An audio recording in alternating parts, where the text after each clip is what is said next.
this stuff. What most of us participate in is agency. I would venture to bet that some huge number have no employment, right? Like actual broker representation versus agency.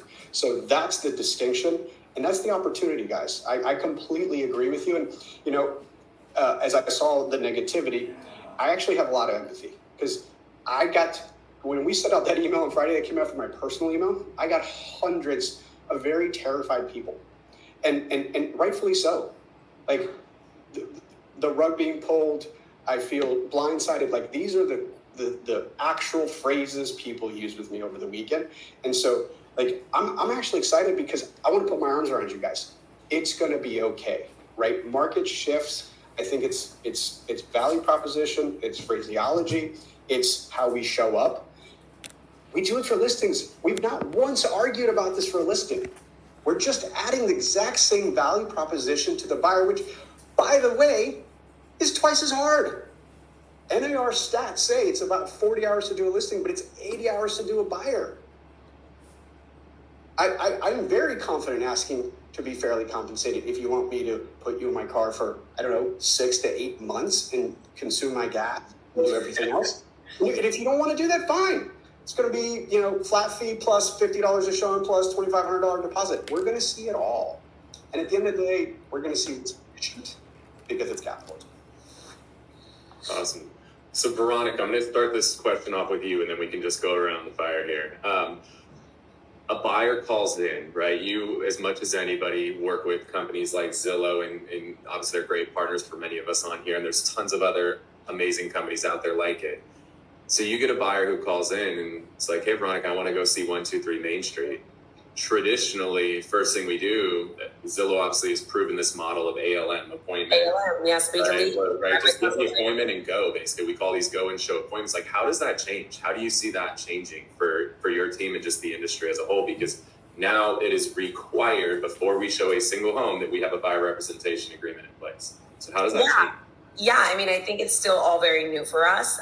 As you guys know, I am the queen of optimism, and I love to lean into opportunities. And we've already been having conversations on the team. Of course, we have a little bit of time, right? But Leo said it best. We're going to start operating as if it is already in place. And, of course, we have partnerships with Zillow, and we're still waiting for those calls to see, how, that may be forward facing on the portal, to which I think I've read comments like flex is over. If you were a Zillow agent, you're dead. I've taken bullets for a long time over these type of partnerships, but I think it's a matter of proper educating our consumers. I miss the buyer consultation days. Like my conversion when we got to sit with a buyer and legit explain the benefits, explain the features, explain the knowledge and what we're gonna face. I miss those days. And we would lock in buyer representation agreements all the time back in the day before the speed to lead, where you had to pretty much, pardon my French, pimp yourself out to the industry. I'm excited that we're going to give buyers agents a little bit more power, a little bit more respect for what they do. I've actually talked to my team. I'm leaning in we're going to get through this. This is going to be a good thing. And of course, we have to perfect. We have to make sure we package up our value proposition, articulate the value, and our. Like that. She's gone. Dylan, take over, because you're also big in working with companies like Zillow, where you get a lot of buyers that just come in and want to go see a house. How do you see it changing? So one of the things that's going to be easy for us to implement, and we've already been coaching on this to implement the buyer's representation agreement, is our value proposition that we've been working on building for years. And now we're at the point, if you're a buyer that's interested in buying real estate anywhere in Hawaii, we can show you property anywhere in the state in 40 minutes, right? We have agents at every single island that can make that happen. And so if you're a sophisticated buyer who wants high level representation, high access representation, we can provide you with that. And that's what we're getting into, is continuing to communicate that from the agent perspective, and then also communicate that you don't have to rely on your individual agent's expertise. We have an expert in every type of property: vacant land, short-term vacation rental, luxury, anything you could possibly need. So if you're a buyer and you have specific needs, you don't have to worry about that random agent that you just meet on the internet, because we are going to be that random agent, but we're going to have a much larger value set to provide them, so they feel comfortable committing to some type of representation or some type of compensation at the end. Because if they compare, 3 different agents, there's going to be a clear difference in the kind of service they're going to get if they work with us. Kevin, when they interview 3 agents, what do you think a buyer is going to be looking for? Do you think somebody's just going to sign an agreement just because it's who answered the phone? Do you think they're actually going to sit down and talk to 3 agents? If they talk to 3 agents, like what are they going to be looking for when they're talking to those agents? I think at the end of the day, they're going to look for who can convey their value the best, that's in alignment with what they as a consumer think that they're looking for. And the reality is, as we all know, not all consumers do know what they're looking for. They come in usually with a set of preconceived notions that they may have, especially if it's a first-time home buyer. But the reality is they're going to be looking for someone that can clearly articulate, here's what I do for you. Here's why you hire me. Here's my, if you will, going back to this is like basics. Like we're going back to the unique value proposition stuff. That's at the end of the day what this is. This is, I think, ultimately a good thing. It's going to force everyone to slow down and do that. Unfortunately, a lot of us, even in our own industry, see ourselves as our value as just opening doors. And so if we're going to survive, whoever chooses to survive, you're going to have to be able to convey, maybe for you, it's your negotiation. Maybe it's identifying those off-market properties or those very special properties. Maybe you specialize in a unique property type. Whatever the case is, it's going to be unique value proposition, and more importantly, the communication of that unique value proposition. Well, and Tina, you've been nailing this for a long time. So the average buyer commission in your market in Raleigh is far less than your team has been collecting on average, I believe is my understanding. So walk us through that. What's the process behind that? What would be a mini little, 4-minute training around what do you guys do? How do you have more commission on the buyer side? A couple things that I want to touch on. First, our agents were sort of like scratching their head when this all came about, because they were like, well, don't we do this anyway? Like we get X%. Like they're used to getting 3 or 4%. Because our market is 2% or 2.4%, or we have a lot of new construction. So a lot of our builders are like, we're not paying you guys. Okay, well, we need to figure that out, because if I consult with my buyer and say, if you go to the builder's working for themselves or the agent's working for the builder, this is the same thing. It's just educating the buyer. And so our agents are used to saying, well, we do 80, 90 deals a month. We are the Sherpas that can navigate these situations because we're better trained. We have more boots on the ground. So we have more intel. We have more information than the average agent selling 1 home a quarter. I'm going to guide you through better. I'm worth 3% or 4% versus this. So if the seller doesn't compensate me at this rate, then you're liable. But here's the other thing I want to say. The consumers have already told us what they don't want. They didn't want open door. Open door, you click a button, you go walk inside the property as a buyer, and then you can negotiate for yourself. Purple Bricks. Hey, we're a 1%, we're a flat fee, we're Redfin. All these flat fee brokers have been around forever. Since I started 24 years ago, you can go navigate this wonderful, very litigious environment yourself. It is an option today. You can sell your home on your own.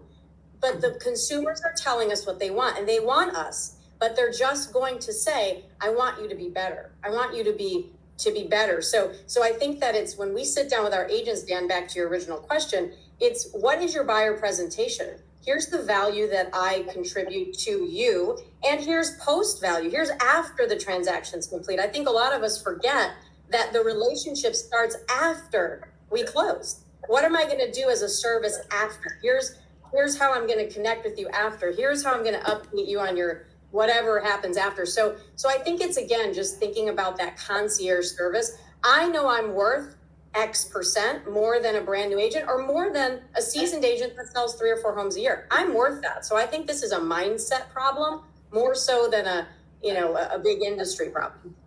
One of the other things that already can happen today is there's a lot of people saying, well, isn't every buyer just going to go straight to the listing agent? And so buyer agency's dead. They're going to go straight to the listing agent to save the money. That can happen now. That is some buyer's mentality now. and that it hasn't really been a problem. So like that is not new. A lot of it isn't new. And actually, much to your point, Leo, getting a listing agreement signed, we're just doing what is so normal to us on the seller side. On the buyer side, there are some logistical differences though, right? Like the sign call that comes in, the open house visitors, like navigating that is a little bit funky. Because there's like the state of Maryland already requires you to disclose agency, like at open houses. So there's a posted sign, it's either in the window or at the front. And again, that's where I think the size and how operationally excellent we are is such a like warm blanket for our people. And for the folks watching who are not with us, good time to join us, because like I did our earnings call a couple of weeks ago, and I said last year was the year of operational excellence. I've been obsessed with making sure that the process of being at a brokerage is excellent, right? I want to pay you faster. I want to get you broker feedback faster. We have more, like, look, there's the, you know, as I affectionately refer to them, our little bootleg bunch of wannabes, but their agent staff ratio is appalling. We have more staff to support you, to answer these questions, to prepare these documents, to walk you through that, you know, if you're a wannabe cloud brokerage with, you know, 100 to 1 agents to staff to agent ratio, it's about to get weird out there.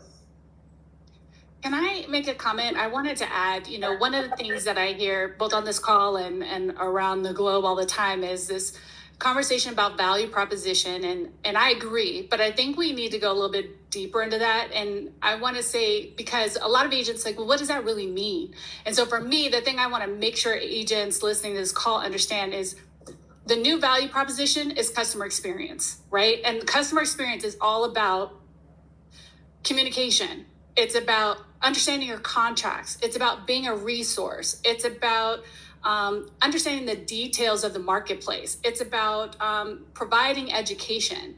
It's about you know, your market knowledge and just all the other things that you bring to the table. It's all of those things and more. It's your skill set, right? We've got to get better at communicating all those various things that we do in the transaction to help that customer make a wiser decision. And that's how we remind them how we are valuable to them, because it's more than taking their calls and returning their phone calls. It's more than just, oh, you know, I have access to properties. It's so much more than that. It's that overall client experience, including also the technology we bring to the table, right? The fact that we provide specific technologies that allow that consumer access to more than they would from another agency or another company or in front of another broker is a part of that value proposition. I think sometimes we forget to communicate and articulate to our clients, and that's going to become more powerful than ever. For example, one of my friends who, again, I'm going to refer back to Ontario Real Estate Commission, because, you know, a lot of times too, we keep trying to compare ourselves to Australia and some of these other systems, right? And I said this last year on the Inman stage. Why are we comparing ourselves to systems that are already broken, right? Who actually wish they could be more like us, in fact. But I will say this, Ontario Real Estate Association, they are moving the needle forward. They are someone we should consider mirroring. But one of the things that they do there is, in their listing agreement, they literally list out all the things that they do for the seller in writing on the listing agreement, like in detail. This is an opportunity. We can do the same thing on the buy side, is list out in detail all the things that we're going to do, what technology we're going to provide, what our communication schedule will be. Putting that in writing gives transparency and clarity of all the things that we're willing and open and going to be doing for them, that then we get to be held accountable to, which is, again, raising the bar on professionalism and also setting the stage. You know, I know someone in the comments wrote from my comment earlier about we're not doctors and we're not attorneys. No, but we handle transactions that operate the largest economic model, or, you know, the largest economy in the world is real estate. Okay, so the fact that we are not required to get educated like doctors and lawyers is also tragic. In Ontario, California, or Ontario, Canada, they have to go through 2 years of education to become a real estate professional.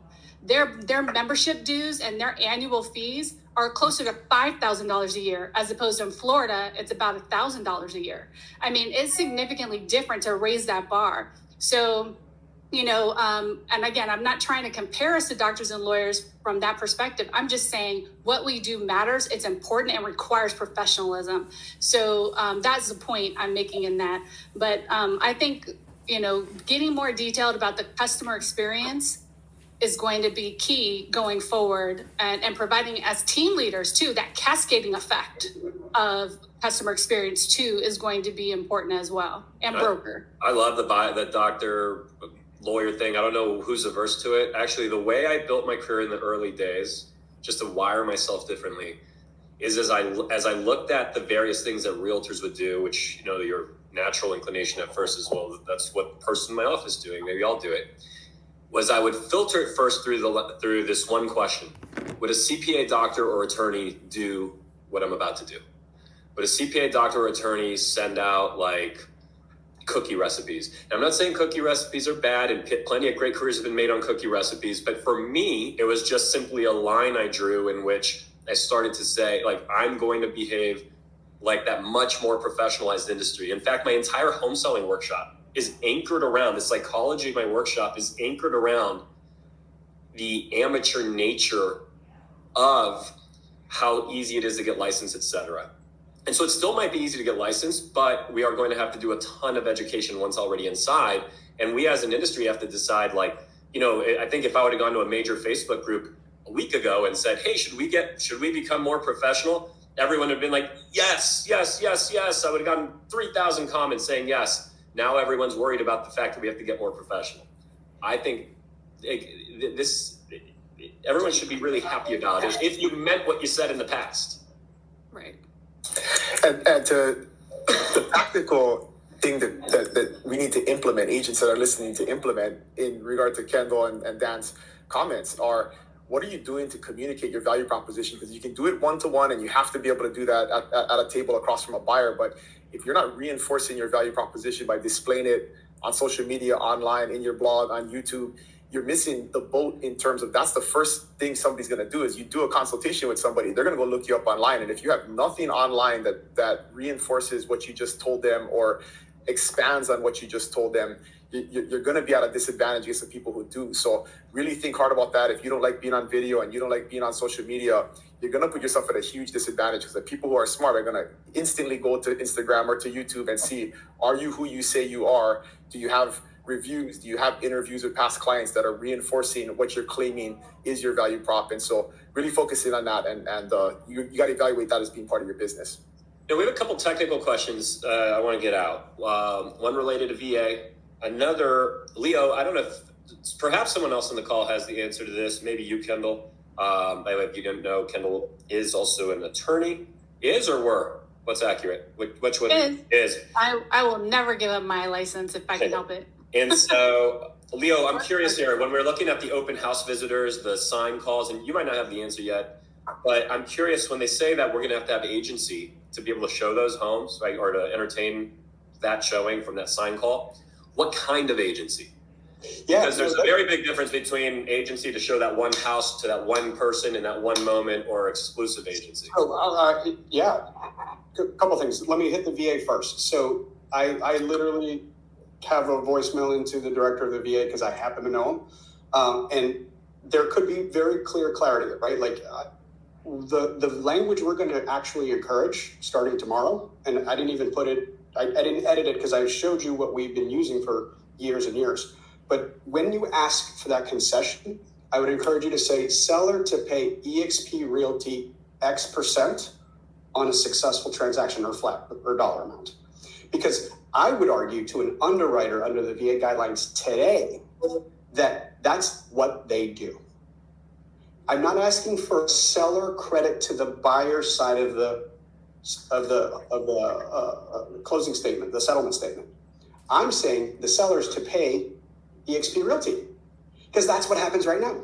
Pull out a settlement statement. That's what happens. And I'm waiting. As soon as my boy calls me back, I'll tell you guys. But I want to know if that's acceptable. And guess what? If it's not, and this affects veterans, my assumption is they're going to adjust it quickly or give us guidance on how to do it.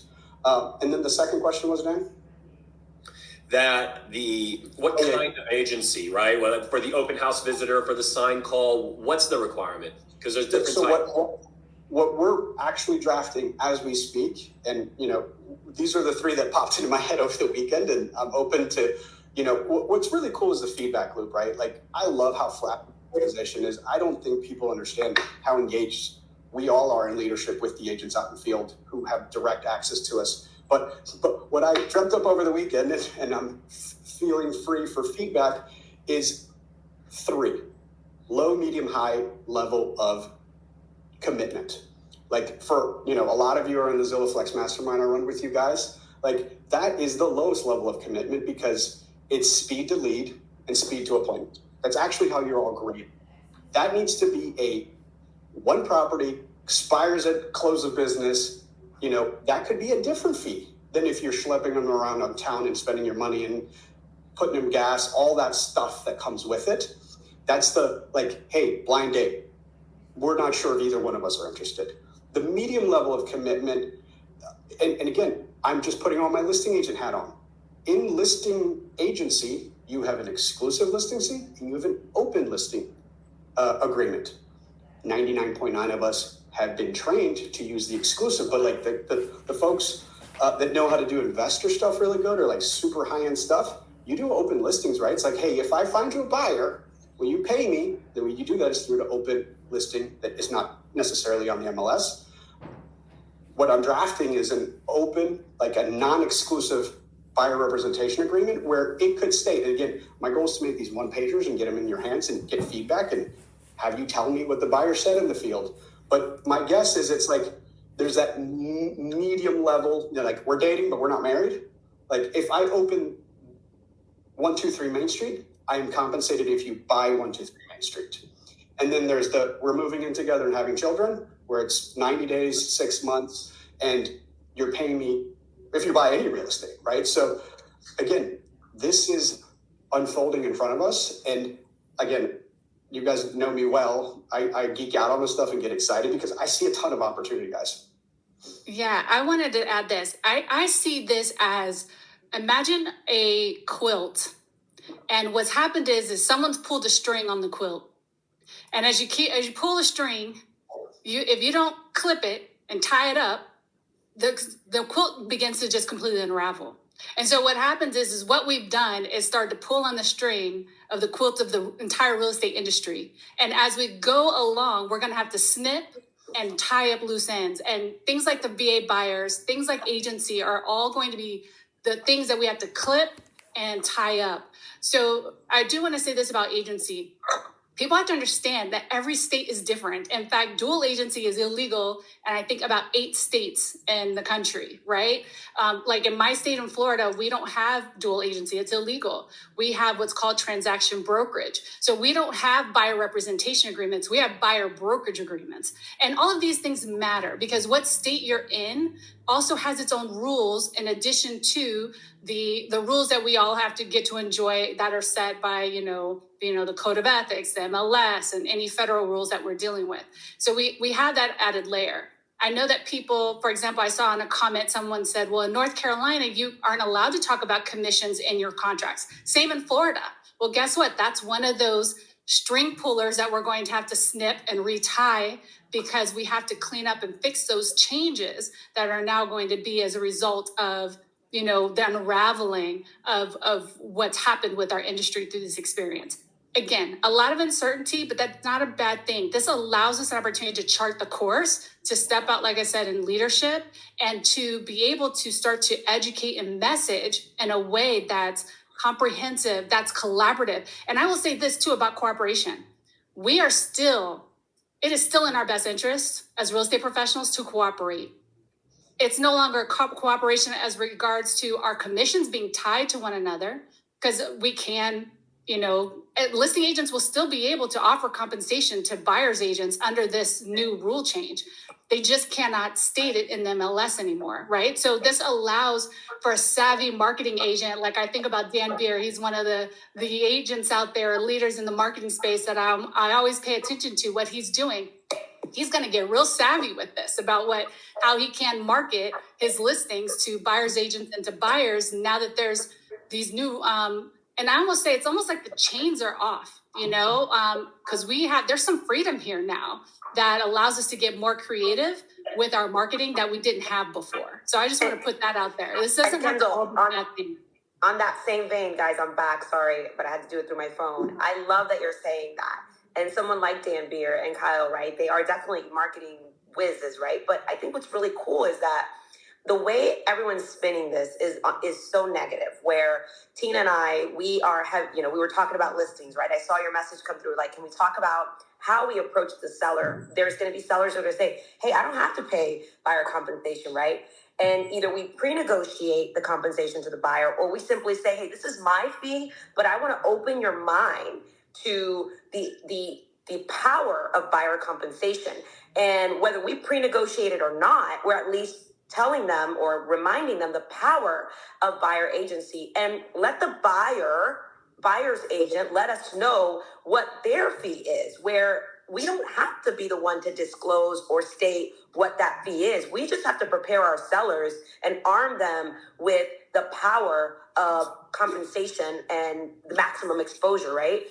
And if we go into these listings and saying, "Hey, you have the option of being that seller that says, absolutely not, I don't want to pay a buyer's agent," it's our job to articulate the pros and the cons, right? It's the seller's choice. But if we say, "Hey, listen, let me tell you the benefits of doing it, but you don't have to decide today." When Kendall, who's a badass agent in Tampa, who I know works with great buyers, has tons of resources, is experienced, she's gonna get the job done. Her offer comes in. Kendall's gonna say her, what her buyer's offer is, plus what her buyer representation fee is, right? And I'm the agent on the other side, and I'm going to look at Susie Q, who has no sales in the MLS, who has no experience, and is probably maybe pre-negotiated with her buyer a lesser fee. We're going to look at a lot of things.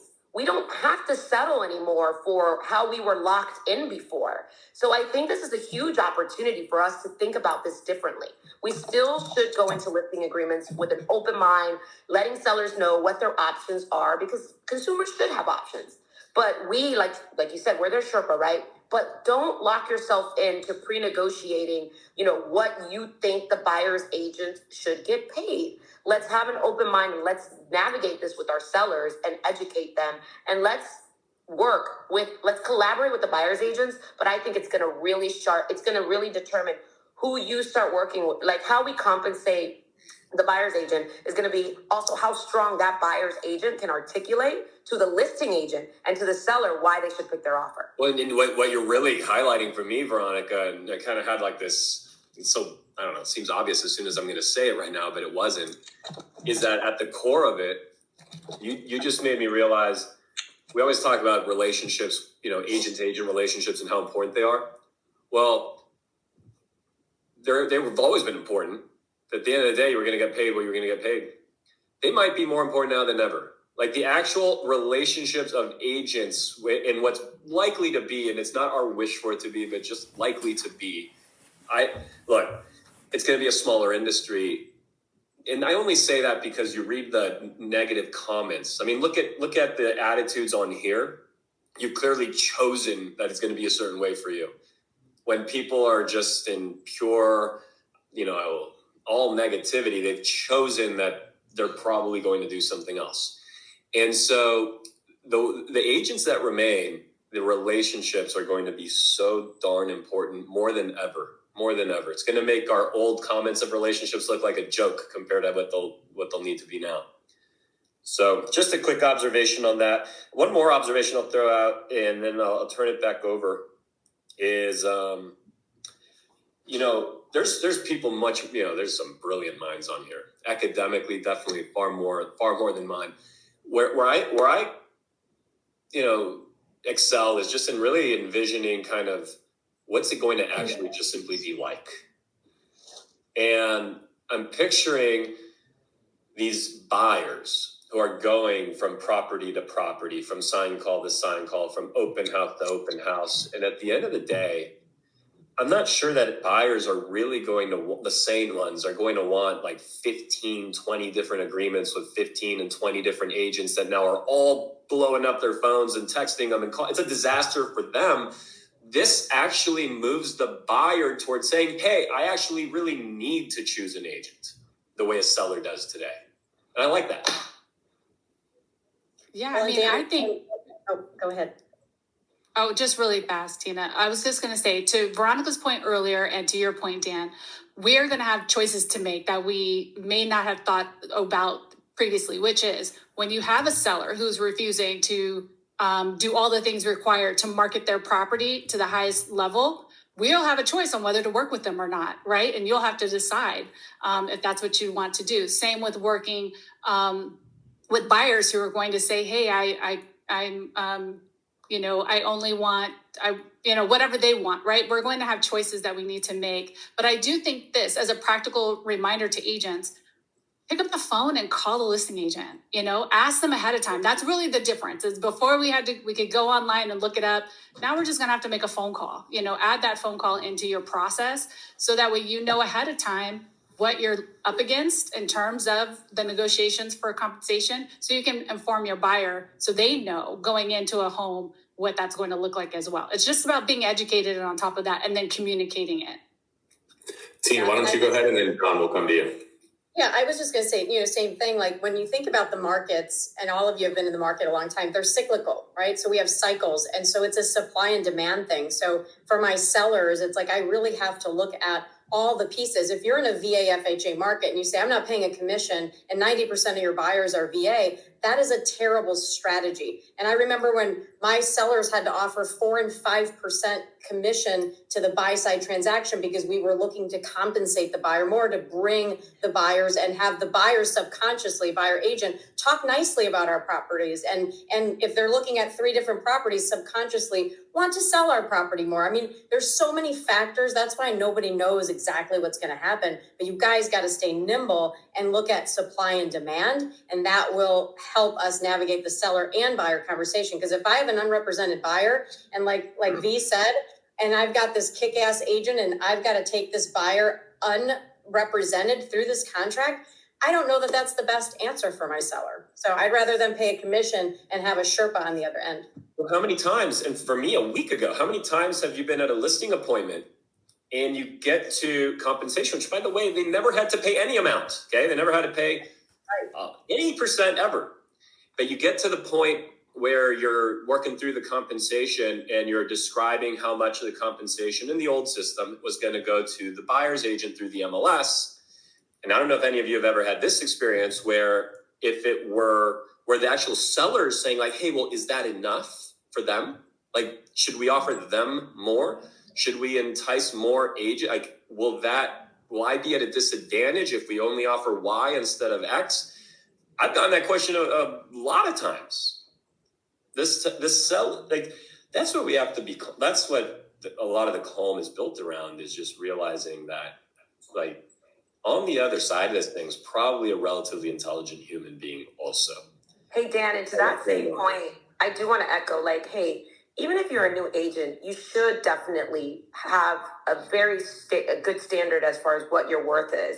And just because you may not have the experience, don't think that this is going to weed you out. This is where you just simply level up. Simple things like Kendall said, pick up the phone. When I was a new agent, I made sure I built relationships with experienced agents, with agents who had the listings. I made sure I positioned myself to be a true professional. It doesn't necessarily mean whether you have the most sales. This has to do with how you present yourself, because for a long time, we have experienced agents that didn't follow simple instructions, didn't properly articulate their offer, and it was sloppy.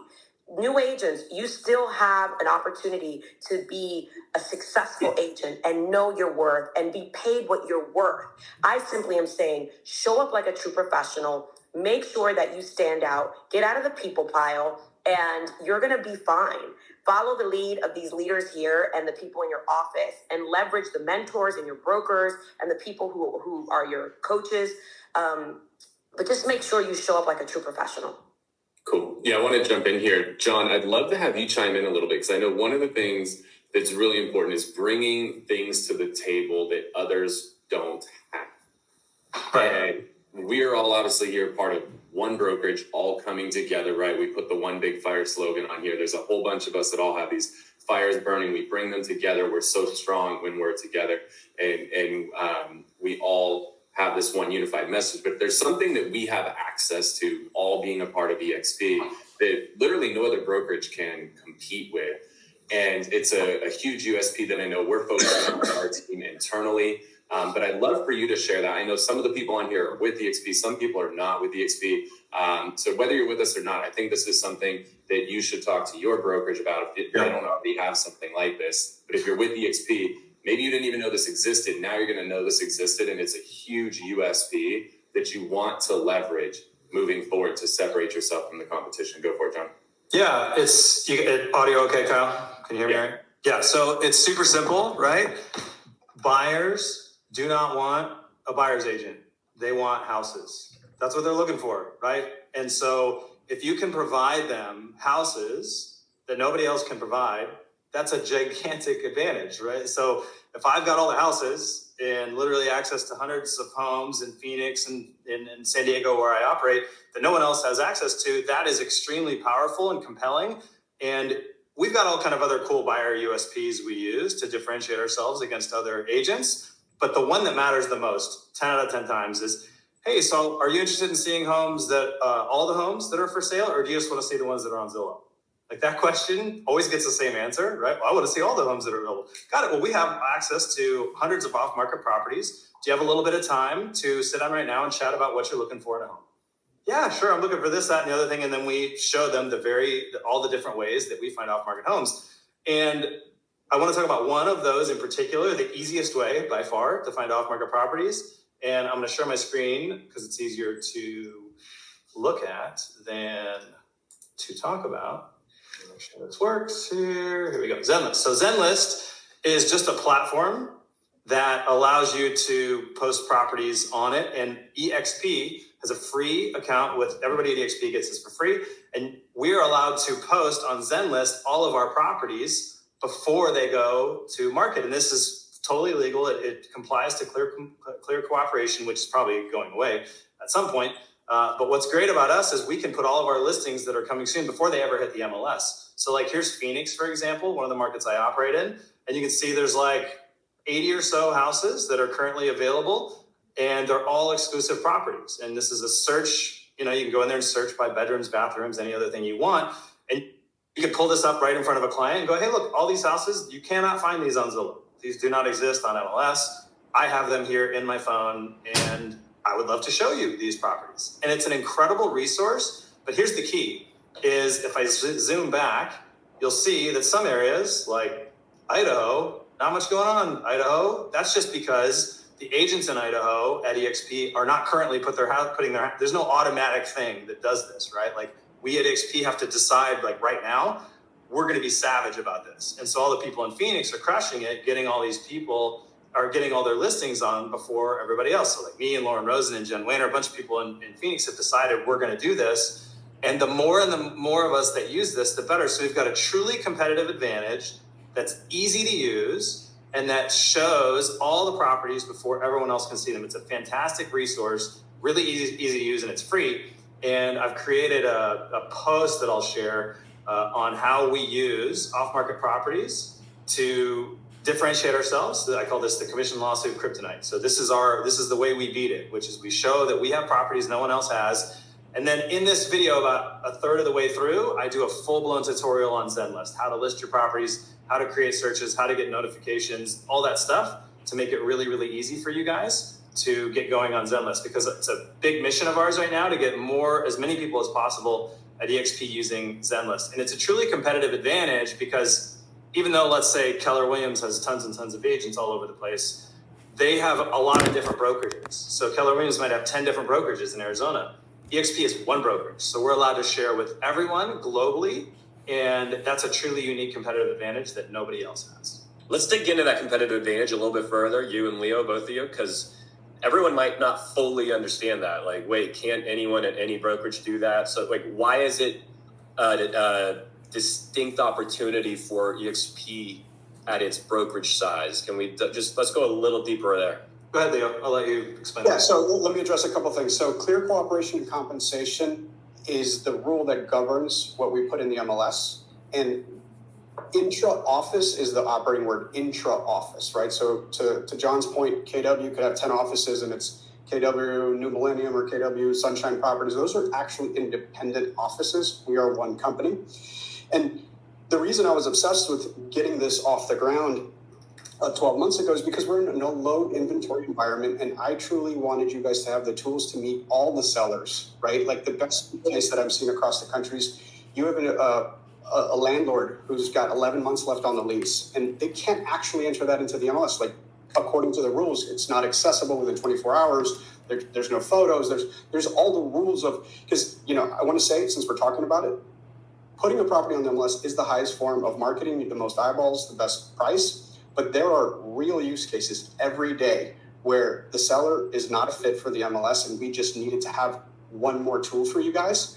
But I'll say this, there are coming changes to how we operate this as I'm reading through all this. And there'll be tweaks, but it's actually going to get better. It's going to get stronger. And again, we are uniquely positioned to do that. But I'm excited. Again, the name of the game here is understand. You know, Dan, you opened it up with a lot of emotions from the people in the other chats. The reality is, you know, stuff happens and you get to choose how you react to it. And if you can separate the emotion and just know that it is what it is, you can find the opportunity there. And this is one of them. So again, our number one goal is to be 100% compliant to the rules and regulation. We also want to give you the tools to deliver the most value you can for your customers. Because look, you guys hear me say it all the time. We sell more homes and service more families than anyone. And I'm not talking by a little bit. Like number 2, 3% smaller than us. Number 3 is double, right? We are twice as big as number 3. And number 4, we're like 10 times bigger, right? And that's not just to brag that we sell more homes. We serve more families than anyone else in this country. And that's what you guys need to remember. I saw some people asking questions. So Zenlist, you don't need the paid one; it's free. In the video, I explain the differences. There is an upgraded version that I don't use, Kyle doesn't use. We explain our strategy for why the free one we think is actually better. So I can explain both really well there for you. So I don't use the word free. Nothing in life is free. It's included, right? Ever. Any interaction or transaction in my life, I still haven't found free. Someone's charging me for that at some point. But so it's part of our value proposition. It's included in the $85 and you don't have to spend more money, which is the clear distinction. The included version is all EXP inventory. It's the off market. It's the coming soon inside of our Valve feed. So Kendall knows what I'm talking about. So IDX is the feed that goes to public facing portals. Valve feed is the ones that go intra-office and broker. So coming soon is different than off-market, right? Just so we're clear. A coming soon does not get syndicated to Zillow and Redfin and everyone else. It sits in that purgatory of coming soon, which again, by market, some markets are 48 hours, 24 hours, some are 2 weeks or a month. So Zenlist displays all EXP. That's why it's called EXP exclusives, because it shows all of the different types of inventory we control. So off market, truly off market. Secondly, the second part is coming soons, and then the third part is active inventory, and we're going to be displaying eventually in the whole globe. Love it. Love it. Love it. Really, really good. All right, let's wrap it up, Dan. Let's respect everybody's time. Wrap it up. I'll give a closing thought. Remember, the seller can pay commissions. There's a comment in there like, hey, what if someone has to choose between paying commission or paying or getting their dream home? Guys, the seller can pay. It's just paid differently, and it is certainly not advertised in the MLS. And we are going to be with you every step of the way. This is like 72 hours later. And look at what Leo and his team have done on a corporate level for us at EXP, what we're all going to do for you as just, you know, having the privilege of being trusted to the time you give us. And we take it seriously. This is a big step up moment. And you can bet that us plus like hundreds of other leaders at EXP are going to do it right alongside you. Cool. Last thing I want to leave you guys with is just a very simple quote from Charles Darwin. It's not the strongest of the species that survive, nor the most intelligent. It's the one most responsive to change. And there is change right now, and change freaks a lot of freaking people out. It's why there was 40,000+ people on Leo's, company YouTube. It's why there's been 4,000 people on here almost this entire live stream. There's change happening. Change creates opportunity. Take advantage of this. This is a blessing. It is a huge opportunity. And those that adapt to this change are going to thrive. Guys, thank you all so much for coming together today. It's an amazing opportunity to just have so many cool voices from within the company all coming together to create one big fire. Thanks so much, guys. Thanks, guys.